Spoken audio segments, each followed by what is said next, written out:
Wild weather in southwest Washington. Vancouver police go outside the agency to examine their use of force policy. And a few thoughts on Drag Queen Story Hour at the local library. Those stories and more on today's edition of the Week in Review from ClarkCountyToday.com.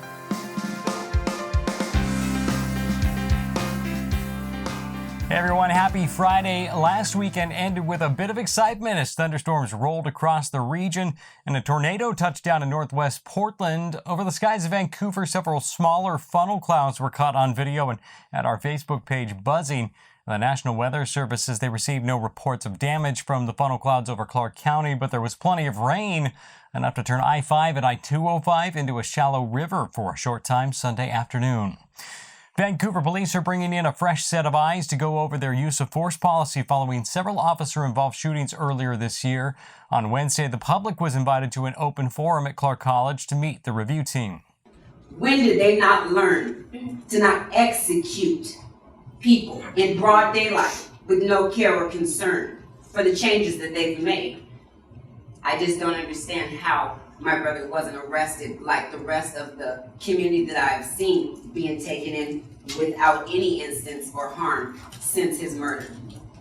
As you can hear, emotions are obviously still raw for members of Vancouver's Black community following several officer-involved shootings earlier this year. On Wednesday, members of the public were invited to provide their input to a representative of the Police Executive Review Forum, or PERF, a nationwide nonprofit with the goal of examining police practices, especially when it comes to use of force. We look at the data to see how force is used, what force is used, who uses force, and who is force used on. And that's what we are doing in this particular project, and we will be able to share that to the chief. Members of the minority community expressed skepticism about PERF and the ability of Vancouver police to implement any changes that might be recommended. Tell us that you've made all of these reports to communities around the nation. I want to know what community of color has tipped their hat off to you because the impact of those reports have changed the way that things have been done in that community. It feels a little bit like law enforcement investigating law enforcement.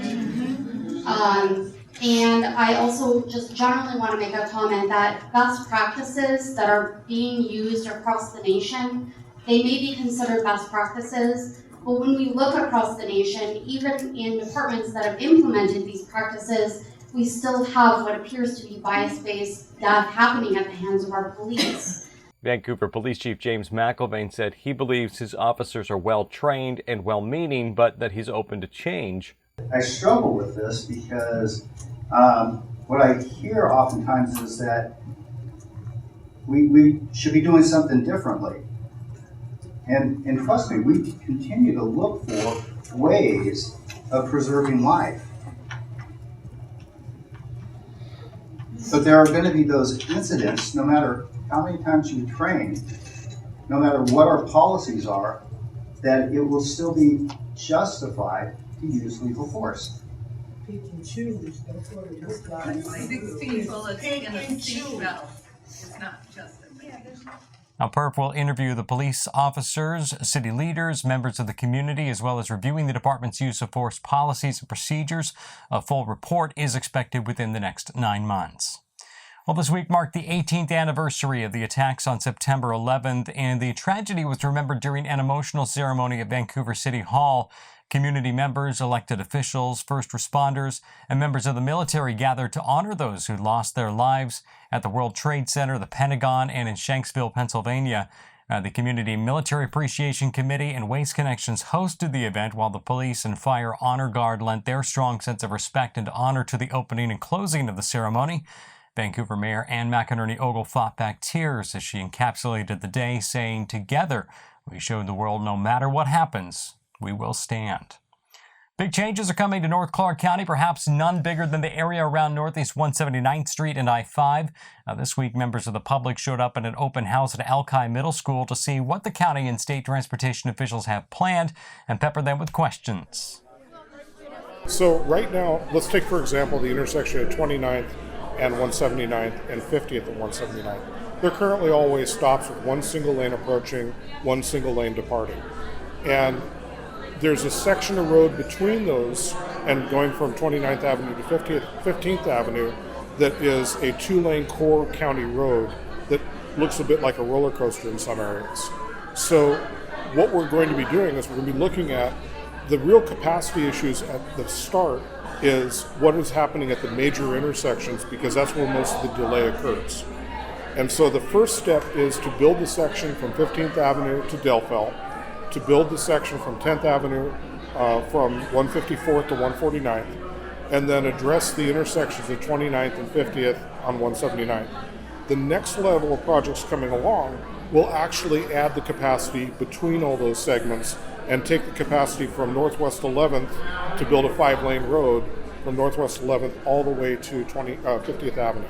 So the idea is it falls under kind of a concept for traffic engineers called skinny roads, fat nodes, because you can get extra capacity out of your roadway network by addressing the circulation at the actual intersections and get kind of a turbo boost to capacity that then we still have to come up and build the rest of the intersection, or the roads in between, but we can take care of the immediate needs for those two particular intersections and the core of intersections from 15th to Delphel.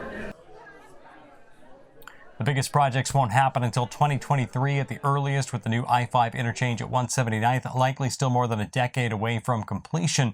If things go as expected, the area could be home to over 12,000 new residents within the next 15 years. In his editorial this week, ClarkCountyToday.com editor Ken Vance lit a fire. He shared his thoughts about the controversial Drag Queen Story Hour event that was held in February at the Vancouver Community Library, and a similar event that was held in Esther Short Park in June.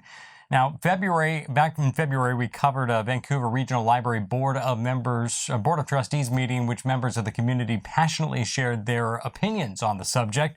Another Board of Trustees meeting is scheduled at the Battleground Community Library on Monday, where the topic is sure to be addressed again by members of the community, many of whom are opposed to future such events. Now, Vance encourages everyone to practice tolerance, but he said he just can't support the Drag Queen Story Hour, due in large part to his feeling that they are part of a national agenda.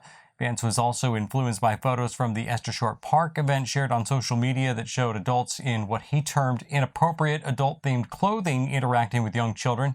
Now, there's a big discussion about this happening online right now, so be sure to follow us on Facebook, Twitter, and Instagram to sound off. Well, the area of Dawson's Ridge and Camas was a beehive of activity and excitement last Friday morning as builders, real estate agents, and home enthusiasts prepared for the launch of the 2019 Northwest Natural Parade of Homes.